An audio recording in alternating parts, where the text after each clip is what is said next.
It's here. It's finally here. Happy Infinity Day, everybody. Today, August 8th, is known around the world as Infinity Day. I think there's only 12 people around the world that are aware of that, but they are from different parts of the world. So that's how it qualifies as around the world known. That's how it qualifies as Infinity Day. I didn't know about that until Distraction Doug, or Curiosity Doug, went checking out this freeway system in Taipei, Taiwan. I went clicking all through here trying to find more information about this, and it's called the Infinity Highway because it looks like the 8. And August 8th is Infinity Day because you take the number 8, lay it sideways, and it looks like the infinity symbol. I looked in this Xinyai district in Taipei, and I read through all this and followed down every clue that I could find. Well, not me. It was Curiosity Doug that did that. Also, Squirrel Doug was involved. And I could not find it. I even went to Google Earth and searched for it as the Infinity Highway, the looping highway in Taipei. I could not find it on any other map. And then when you click into this to see more information about it, let's see, here's am I going to find it now? Aerial of highway junctions, bridge roads. I hadn't seen that one as I was clicking around. I wanted to zoom out and see more about where it is, but here's all kinds of other ones. I don't know if this is the same one in Taipei, but yeah, it looks like it. Because I remember there was 2 on the left, 1 on the right. It looks like it. Taipei tours. All the clicking through I did not find anything more significant about that highway system. So then Frustration Dog reared his ugly head. All right, what are you on about? Let's see, there's some people in chat. Let's see, before I go there, let me go catch up with comments on the channel. This one down here, I read this comment when I first saw this. I read, this video is so well researched. Thank you. And look at what? Which one are you talking about? Windows Daily 265. Did you even watch the video? Was my first thought. And then I came back to say, who's saying that? Oh, buy YouTube views. That's a bot. Oh, geez. Report unwanted commercial content and report. Hide the user on my channel. Okay. Then the next one, George Armstrong says, great stream. Enjoyed watching this informative video for Windows Daily 265. Now, some other people had some, similar nice comments, and I don't always save them to read into the video, but I did save that one. Then Wintermute says he also received an email from Google today about the updates to their inactivity rules, and that was from show 266. And then Matthew Barnes, when you opened the system specs on your system and not the remote system, I was like, such a Doug. Matthew Barnes, you have now earned your certificate in this in the Dougiverse. Yeah, with an intuitive reaction, such a Doug. That's just perfect. So let's flag these as thumbs up and hearts. And let's see, then there's something I want to get to. I've got an email flagged for today, I believe. Yes, Martin Hogg. And I had mixed feelings about this because Martin tells a little bit about his wife's condition, but he knows that I read emails into the stream. So I'm going to assume that's permission. Sorry for late reply. I've been busy caring for my wife who has intense back pain plus dementia. So Martin Hogg, best wishes, thoughts and prayers out to you regarding your wife. But he says regarding the Acer no power issue, remember he asked about his Acer that won't turn on because the power button is faulty. And we talked about, well, take a bigger picture. Are you sure it's the power button? So he says a friend of mine who repairs motherboards diagnosed a faulty PMC and MOSFET on the motherboard. As revealed using his heat-seeking camera, he has ordered a new one. Many thanks. Glad to know you got that progress, Martin. I had to go, I was wondering, what is a PMC? So I come over here, it's a PCI mezzanine card, PMC. Is a printed circuit board that is used to extend connectivity, a function of a compatible computer system. Compatible, okay, typically for the VME bus, Future Bus Plus, and other computer systems. Yeah. Like I'm really happy I went and read that. Not.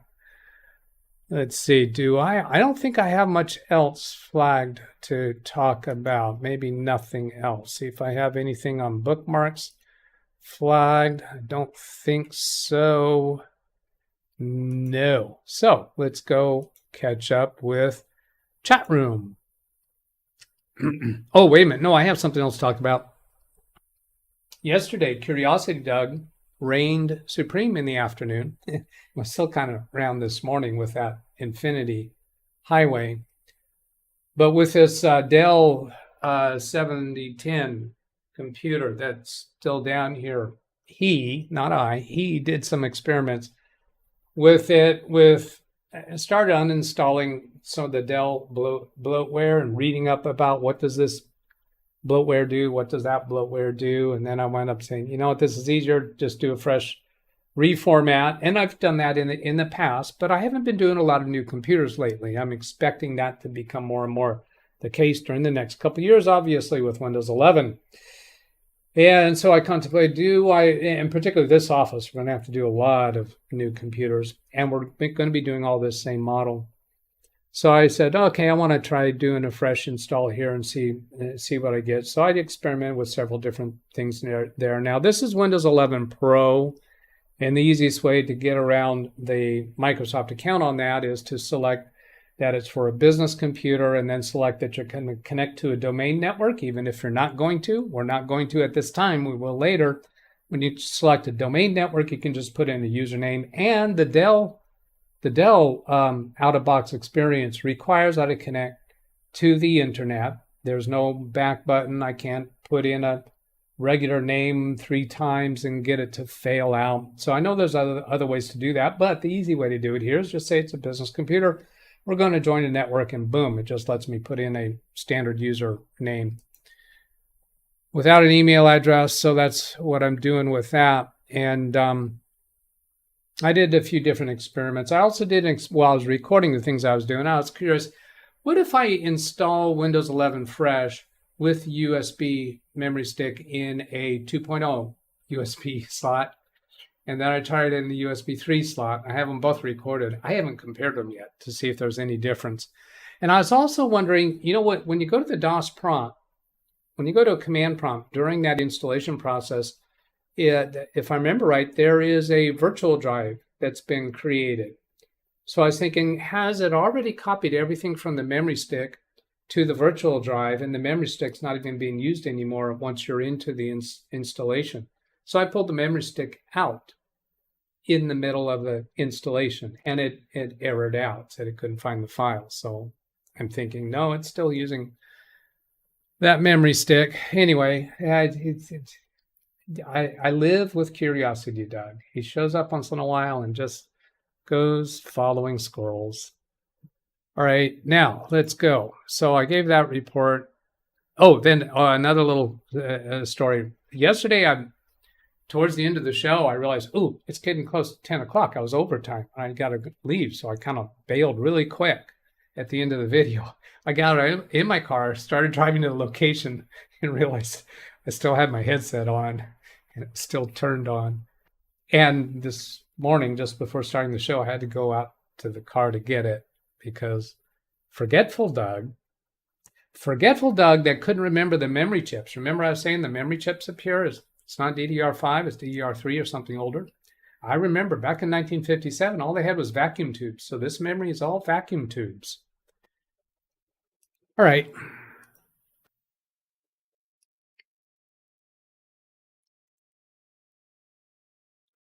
Up here at the top, let's see. Oh, hi, Doug. Hi, Doug. Can Doug go up the lift as well as down? What was I thinking? Oh, Ladder Doug, the one that was out during the trailer doing the tree trimming, he can go up and down. But elevator Doug that shows up over here, yeah, there he is there. I think he's going to come one more time because I just changed back here. All right. Is he coming again? No, he's not coming again. For him to come again, I got to go switch over here. Yeah, so the question is, can he go up the elevator? Well, he could. The elevator is capable of it, but he has to go for a training seminar, and he keeps procrastinating that. And his excuse is, he says, every time that it's a 3-day-long training seminar for how to go up the elevator, and every time that training seminar starts, it's on the second Tuesday of the month. And he claims that lots update Tuesday and the few days after that, so I can't go. That's been his excuse all along. That's why he doesn't go up. There's a circular staircase on the other side that you can't see. That's how he walks back up, so he can take the elevator down again. It's multitasking, Doug, today. Do you need oil for the chainsaw? Good trailer. Oh, that's in relation to the trailer. So remember, what is multitasking referring to? Oh, yeah. Hi, Doug and Chad, George Armstrong, John Williams, Martin Hogg, Lawn Dog. For all you Dougites, inhabitants of the planet, Doug. Yeah. Well, it's more than a planet. It's a universe. So it's Dougiverse. Dougiverse. Dougiverse. Blueberry pancakes for breakfast this morning. Real blueberries. Awesome. Lawn Dog. Ryan Israel. Hello. Martin Hogg Porridge. Darren Gilholm, hello. Mike Wojcik, hello. Brian Lightfoot, weather report from Selden Ball. And Alice, hello. Great trader, she says. Jeff Ryman. On Dog, I knew my favorite all-time speaker company would have a special holiday. I love my Infinity speakers. They are classic speakers from the 80s, kind of valuable and sought after RSB2. And the other thing that Infinity came to mind was the car. There's one of the major car manufacturers, I don't remember which one, has a model called Infinity. Somebody's going to tell us what that is. Oh, wait a minute. Is that a car manufacturer? I can't keep up with them these days. Thanks for the information from Lawn Dog. About the Infinity Day. Yeah, August 8th. Bobby Warren, Frankie B, hello, Speedy C. Bobby Warren, when do you start that new job with Verizon? Did you already start? Rick Lakes, Tim Cruz, Chris Garrett. I've got an old laptop, 1 terabyte hard drive connected through USB running partition mini tool data recovery. It really works, finds lost partitions over 2 terabyte of data found. I have an old laptop, 1 terabyte hard drive, and he's found 2 terabytes of data. That sounds fishy. Old laptop, 1 terabyte hard drive connected through USB running partition mini tool data recovery. It really works, finds lost partitions, over 2 terabytes of data found. I'm going to need more explanation on that, Chris. I have found that some of the data recovery programs, they will find lost files, but they're only finding portions of them.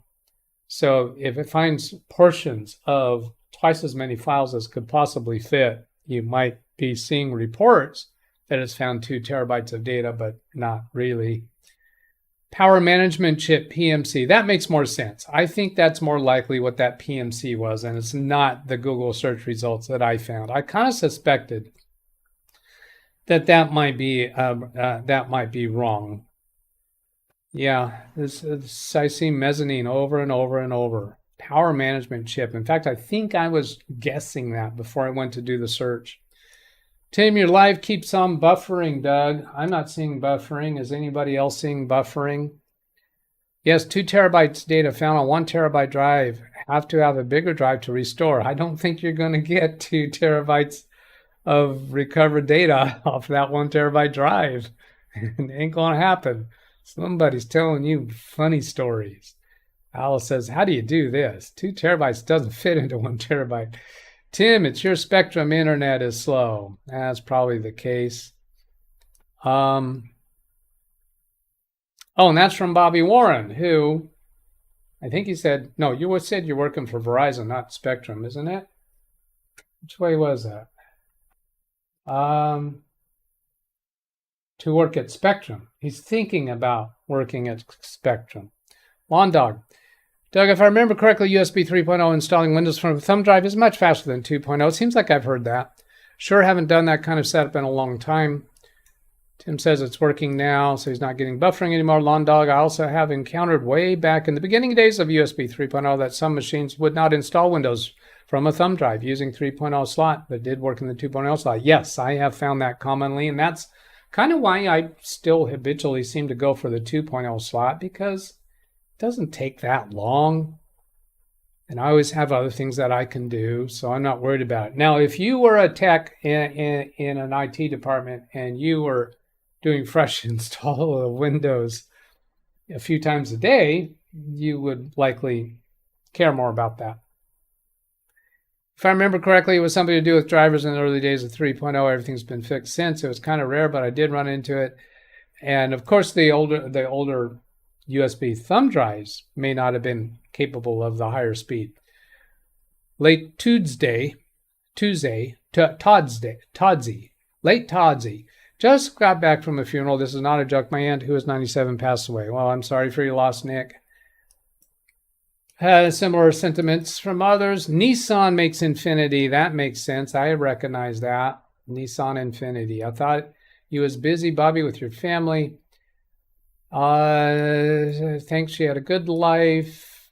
Tim Tech, refresh your browser. He's on his phone. Tim, my sister, is not here yet. Jeff Ryman, Ken Stout says, sorry for your loss. Okay, it's almost lunchtime. Chris Garrett, I am for real.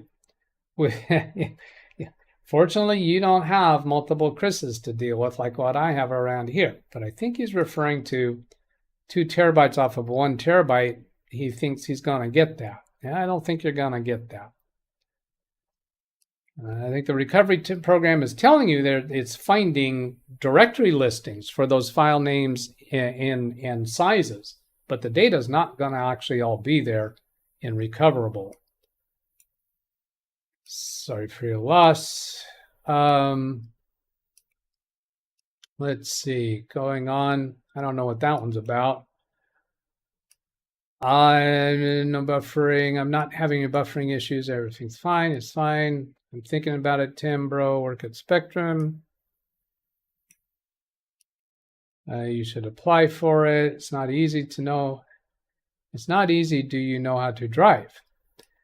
Hello to everyone in chat. Infinity, Nissan's luxury brand. Not yet. Oh, Bobby doesn't drive. Did not know that. Then you get your license before you can work for Spectrum. Then you got to get your license before. Yeah, if you're doing field work. If you're working in the office, maybe not. A friend who wanted a seal on a toilet replaced. Phoned a plumber. They said they would have to send out a tech to give you a price that would cost $192 to have them flip through a binder to say $280. Sigh. Well, they said they would have to send out a tech to give you a price that would cost $190 to have them flip through a binder to say $280. Yikes.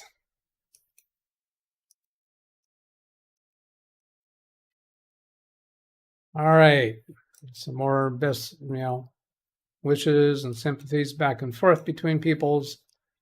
All right, Doug, what are you going to fill the rest of the show with? Jeez, I don't know, Doug. It's your job to have something to talk about. Yeah, I don't know what we're going to do.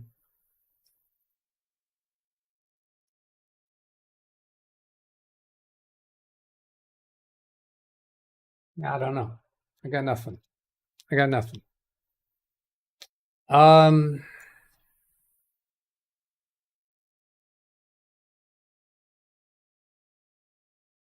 totally got nothing. All right. I got a printed invoice from Amazon, and it says that I requested this statement. And I scratched my head a little bit. Really? Did I do that? And then I go, oh, yeah, I did. Because when I was doing my last sales tax report, I went back further to catch up with, I know what it was my bank merged with another bank, and I got a new checking account. Then I had to fix that in QuickBooks Online and create the new account. And then it imported way too much transactions. So now I have double transactions. in my QuickBooks Online. And then I realized I got to go back and reconcile deeper back in history to figure out what's going on. And there was a charge that showed up in my bank statement from Amazon. When I went to my Amazon account, it was not listed in my past purchases. And it was over a year ago, so I had to ask Amazon to show me my older purchase by putting in a custom and date range.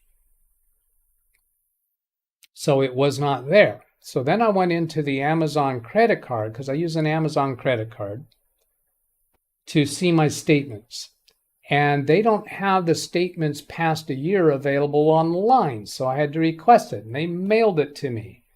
So my next task is I gotta go find out, okay, what was the dollar amount of that charge that came through on my bank, and does it show up on the Amazon statement? Because it does not show up in my purchase history. I can see my purchase history back that far, but I can't see my Amazon credit card statement online back that far. So here's the Amazon statement.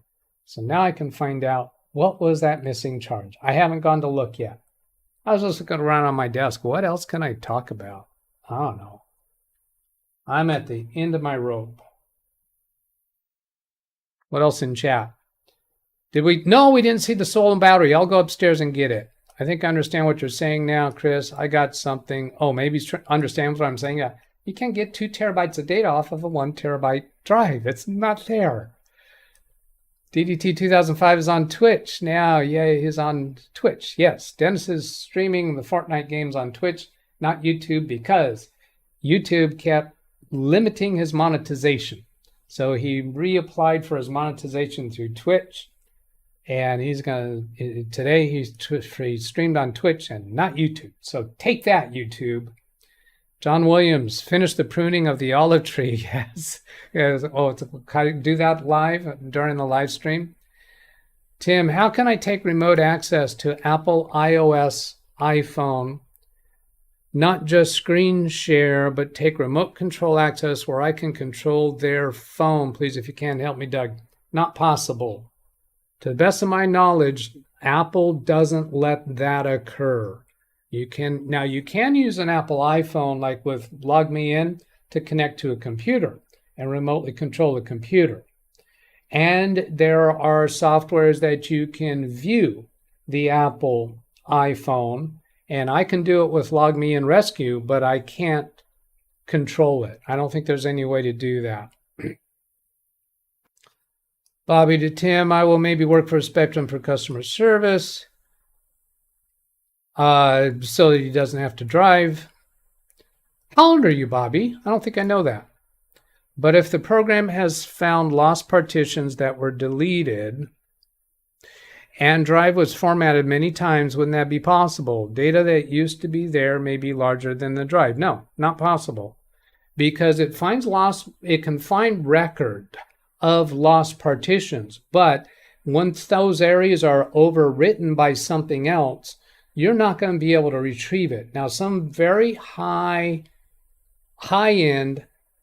government-funded, spy-level entities maybe can read the data that has been recorded and find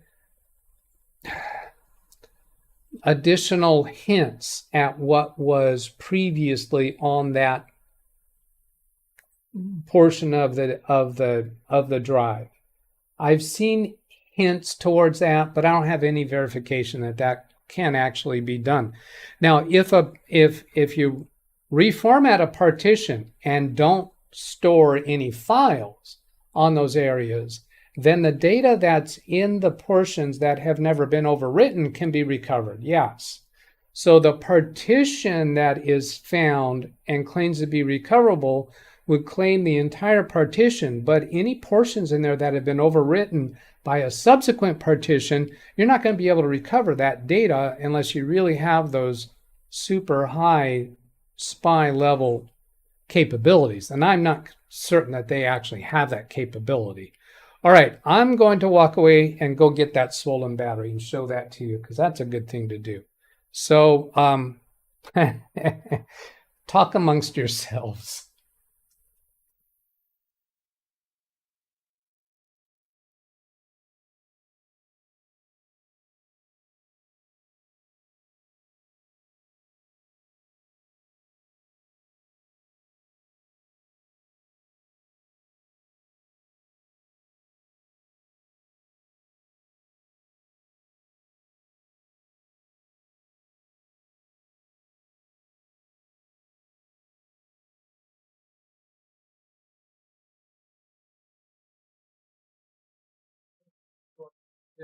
Six, 17, 18, 19, 20, 21, 22.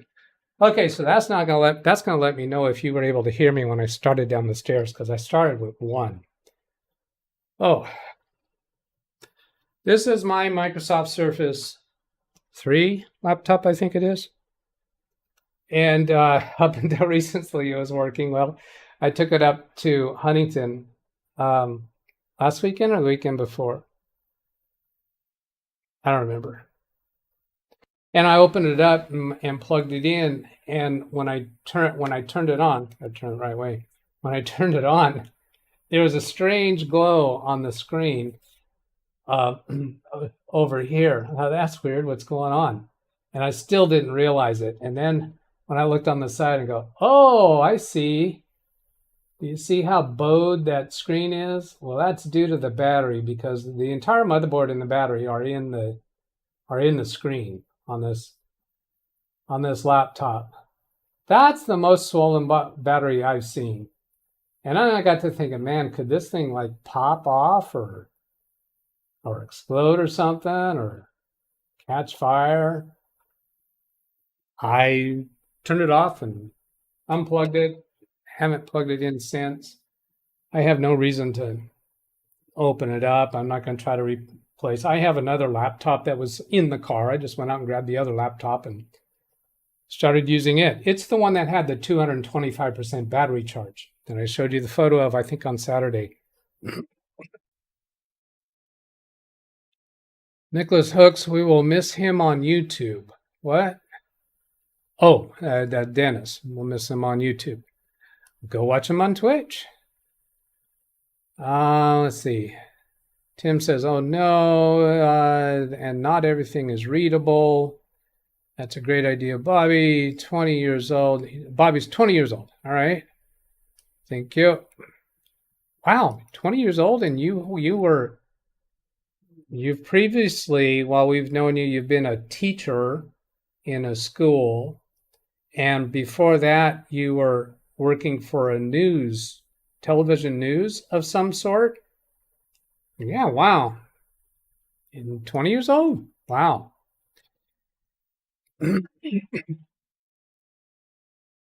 Let's see. Yeah, you've also told us about your parents moving in with you. Something like that. I'm not sure I remember it right. Dennis, I will still post content on YouTube, but most of my live streams will be on Twitch. Mini partition tool is what he's using for that recovery. Dennis is lurking. Catherine Anna Hauserman. Hello, Catherine. Nicholas Hooks. Let's see. Let's do, then hit the blue and then scroll back up with the scroll bar. There. Aren't there third-party apps to remote control iPhones? I'm not aware of it. I have done some hunting for them, and I don't know that I don't think any can do that. And I suspect that's an Apple thing, that they just don't allow that because they're a little more tighter on security than other devices. Could $300 data recovery retrieve those files? No, no, they're not going to be able to recover 2 terabytes worth of content from a 1 terabyte drive. No, they're not high enough level for that. Now, that guy probably is smart enough that he could get to that level if he chose to go down that path, but he's in a really good money making business. Speak your words right, Doug. Talk slower if you have to, but get it right. Because Carrie doesn't have any shows coming up, and I'm sure Ken doesn't, so I'm not even going to check. Chris, look who's back, says hello to Catherine. Good to see you. Greg M., she was here yesterday.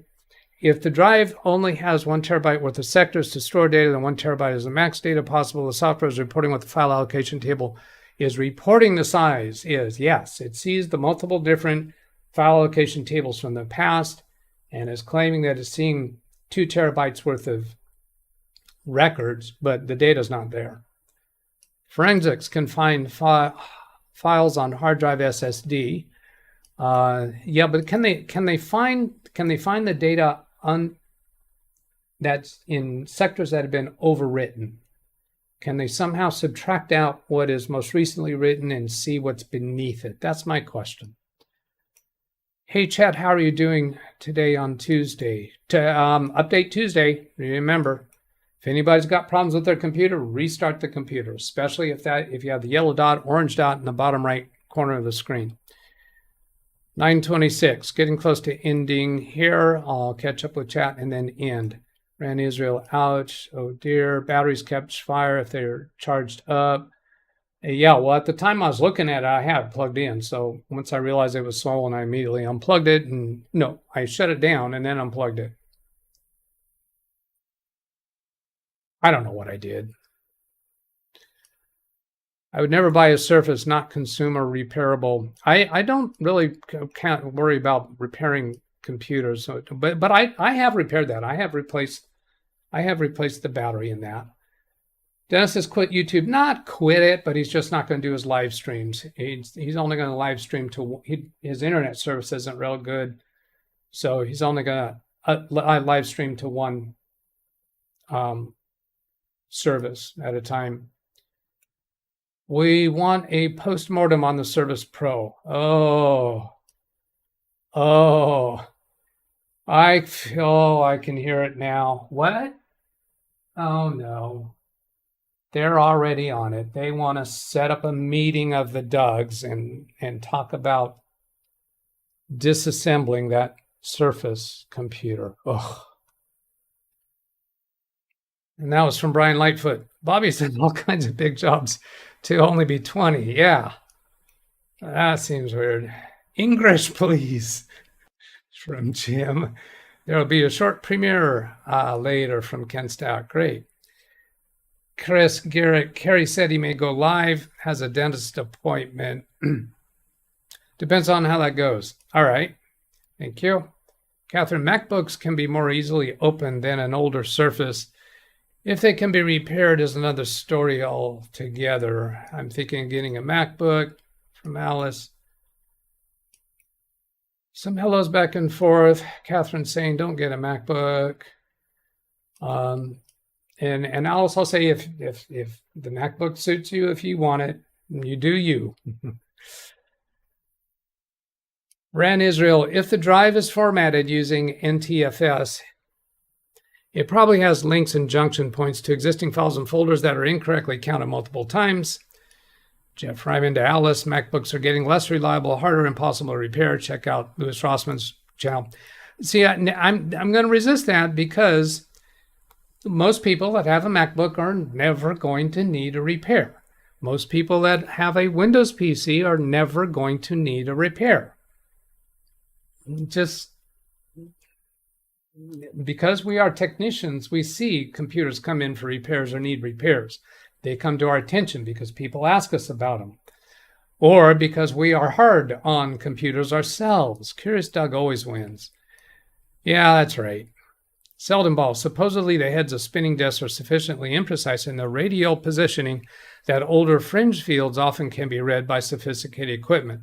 There's a good point. There's a good point because, you know, we say these are digital storage, right? When you get down to the atomic level, they're analog because there's all these microscopic atomic particles that are charged in a certain state. And they take a certain quantity of those microscopic particles and charge them to a level that we treat as a 1. Or if it's below that level, we treat that as a 0. Well, if the heads are misaligned a little bit, there could be a portion of the material in a particular sector, isn't the right word, a smaller piece of bit, we'll call it a bit, where a sophisticated piece of forensic equipment might be able to dial over and see how those particles are charged, and that might imply what the previous state of that bit was. Well, they got to get the previous state of a whole bunch of bits, 8 bits, to make up a byte, and then get a whole bunch of those, and then figure out, okay, what kind of a file was that, and where does that file start, and where does it end? Oh my gosh, complicated. Exona finished, according to Dennis. We checked in on her live stream twice this morning, before we started our live stream and after we started our live stream. She's a very popular Fortnite streamer. Catherine, listen to Jeff Ryman. Hellos back and forth. Louis Rossum, before you think about a MacBook. Everything he does, every computer that comes to him is broken. That doesn't mean a lot of high percentage of MacBooks will break or need repairs. Now, when you need a repair on a MacBook, boy, it's hard to find anyone who can service them locally. Make frequent backups. Yeah, I have a client I talked about recently. She has a MacBook Air, I think is in Netherlands and one here in North Fork. And I misstated her situation. I said that she's only using iCloud, and that's where her data is stored, and there wasn't an external backup. I was wrong about that. She does have an external backup drive that she carries back and forth. So it uses the Mac Time Machine. So she has Time Machine backups of both of those laptops. And when she last purchased the new MacBook, I actually was able to restore the apps and data from her other MacBook backup to this new one as a new computer. It recognized that this was a different computer that we were restoring to and made whatever changes that it needed to make. And then also when I turned on her North Fork MacBook, yes, I actually went up there and did it myself. The file that was on her desktop in North Fork that didn't get to her Netherlands MacBook due to insufficient space available on her iCloud. As soon as I turn it on, they automatically synchronize because she had since increased her storage space. And she's been with MacBooks. I've known her for, well, her husband, he's been a client of mine over more than 30 years, but she, not as long, maybe 20 years. And she's had Macs all along. And I'm the person she turns to. We've never needed to do a repair. She bought an additional computer so she didn't have to carry it back and forth. And she has bought new MacBooks to upgrade when the old one was just old. So I don't, if a person likes the Mac, I think we are wrong to talk a person out of it if that's what they're comfortable with. But do know that you got your data going to the cloud and you're using Time Machine to do backups. And the restores of those are incredibly simple from the end user perspective to do a restore. They're really, really very good. For those of you who haven't learned them and spent time on them, I think it's unfair for you to dissuade people from those.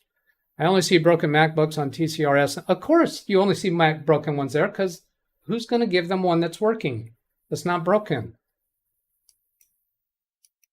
All right. Yeah. So Alice, if you want the Mac, I say go for it. I know there's people in the chat room disagreeing with me, but I am experienced with Mac. And I had an iMac myself when I started my channel.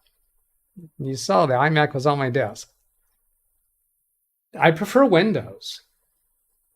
Greg to Catherine, like Paul Daniels' recent repair where he had to cut into that MacBook motherboard to get the machine to boot up and recover the data off the solid SSD. Why did he have to do that? Why did he have to do that? Because the end user did not behave.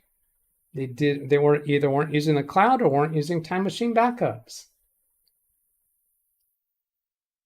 He wouldn't have had to go do that if the person was behaving properly. That service should have cost close to what it costs to buy a new computer. I wouldn't buy a MacBook, but I'm happy to hang on to my Apple stock. Yeah, Doug, you're kind of explaining how SpinRite works.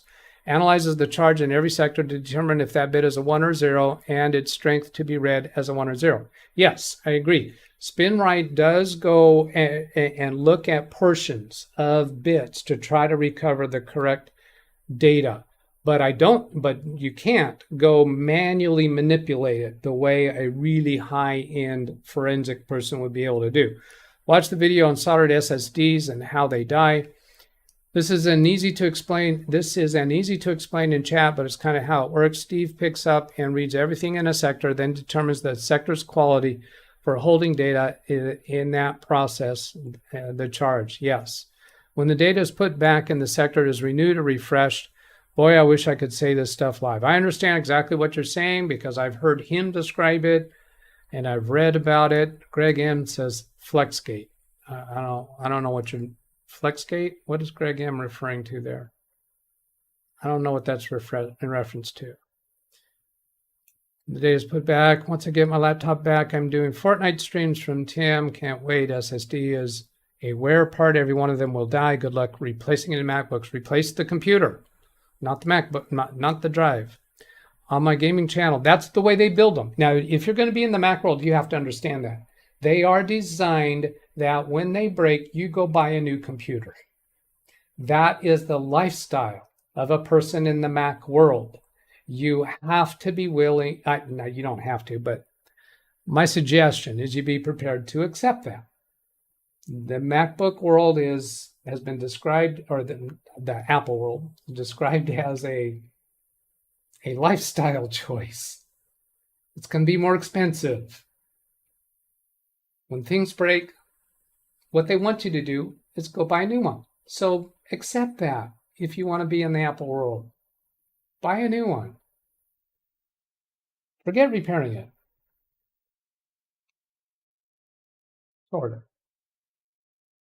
When data is written to sector, let's see, I'm over time. Do I want to go on? Oh, FlexGate is a fault of a display cable that is too short and breaks. All right, that makes sense. FlexGate is a term used to describe a display problem in certain models of MacBook Pro caused by faulty flex cable. Getting an Apple product is like joining a cult. No, thank you. And I'll agree with that statement. I'll agree with that statement. I don't want to talk a person out of Apple if they're sold on it, but I want to explain. You should not try to repair it. When it breaks, it will eventually break if you keep it long enough. Maybe you're going to replace it before it gets to break. Some of them will break before you would have replaced it due to age. Some of them will last a lot longer. They will eventually break if you keep using them. If you replace them before they break, well, then that one didn't break, right? So if you keep using it for 85 years, I promise you, and you can come back and collect from me. You start with a recent MacBook and you use it for 85 years. And if it's still running, you can come back to me and I will pay you the full purchase price of a MacBook, of an adequate replacement at that time, 85 years from now. I promise I will. Unrepairable. Can determine what, you know what, I will read the rest of these, but I need to, I'm going to shut down. There's my email address. I'd love it if you would send me a question that I could respond to during a Windows Daily Show because I didn't have enough questions to respond to today. Whose fault is that, Doug? Well, it's your fault. You should come up with other things for me to answer. Well, I did that today. You guys got to be worried about me. Goodbye. Have a happy Update Tuesday, Infinity Day, when those updates will just take forever. That's what the Infinity Day is. That's why Microsoft chose today for the updates. because it's going to take an infinite amount of time either to do the updates or for you to fix them when they go wrong. Okay? Oh, Doug, in the stream. Goodbye. Goodbye. Sayonara. Auf Wiedersehen. Farewell. Fairly well. Hasta la vista.